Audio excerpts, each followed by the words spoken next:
You can invest for 10 years and still not understand how the stock market actually works.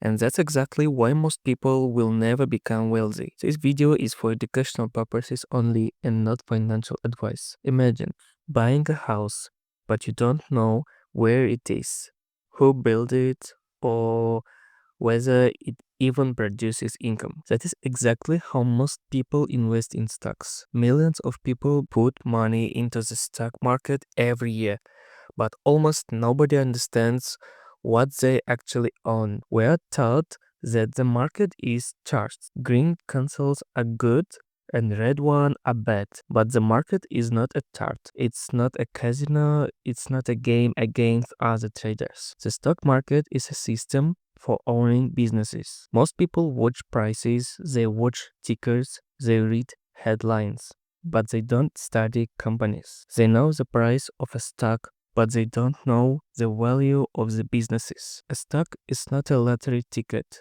It is ownership. If a company has 1 million shares outstanding and you own 10,000 of them, you own only 1% of that business. You own part of its profits. You own part of its assets. You own part of its future cash flows. When you buy Apple stock, you become a microscopic owner of Apple. A stock exchange is just a marketplace, like a car market, like a real estate market, like a farmer's market. There are buyers, there are sellers. Prices move because of supply and demand. The exchange doesn't decide prices. It simply connects people who want to trade. Prices are not moved by lines on a screen, they are moved by people and by large amounts of money. There are three main forces: retail investors, millions of people with small amount of capital, institutional investors, pension funds, banks, hedge funds, and algorithms, computers that trade in milliseconds. When a large fund buy billions of dollars worth of stock, the price moves. When you buy $200 worth, the market doesn't even notice. Now here's something most people don't realize. When you press the buy button, you are not buying from the company. You are buying from another investor. The company only gets money when it first sells shares in an IPO. After that, shares simply change hands. So, why does the market rise over time?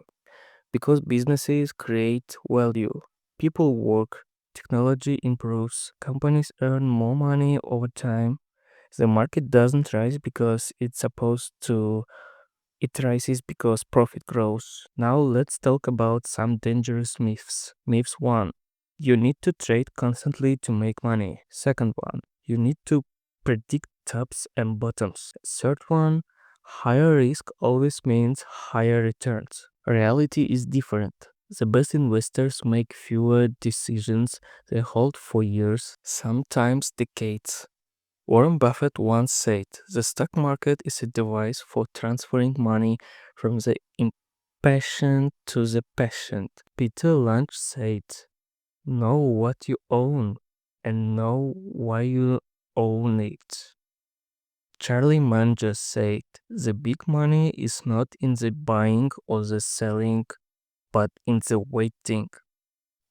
And John Bogle said, don't look for the needle in the haystack, just buy the haystack. All of these people think the same way. They think like business owners, not gamblers. They buy understandable companies, they hold long term, they ignore noise. The stock market is not a place where you get rich quickly. It is a place where wealth slowly moves from the under-discipline to the discipline. If you don't understand what you own, you are not an investor. You are a gambler.